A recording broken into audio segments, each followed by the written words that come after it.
Hi, I'm PUterbaugh, and I'm the Director of Instruction at the Aviar Golf Academy. Welcome to the tip of the day.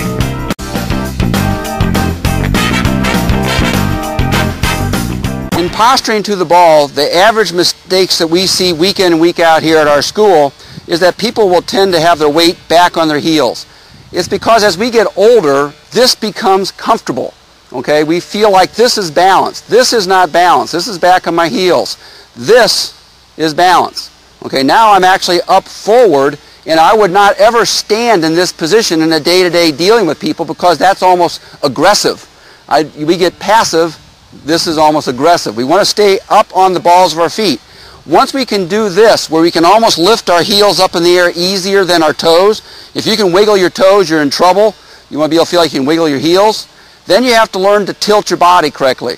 So what I use as an image is that there's a tabletop here roughly 2 or 3 inches under my belt buckle and an imaginary wall behind my hips. And what I try to do is tilt over the tabletop. Now if I'm starting with my weight on the balls of the feet, when I do this, I am really starting to feel like I'm getting ready to go to a face plant.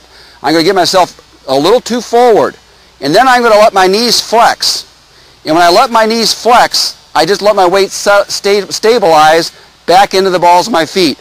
Unfortunately, we try to get people to do this. Most of the time, they'll tilt over, okay, and then when I say flex their knees, they sit. We don't want to sit.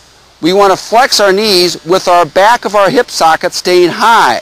So we're up over the ball so our arms can hang freely from our shoulders, and that's where we want to be to stand over the ball.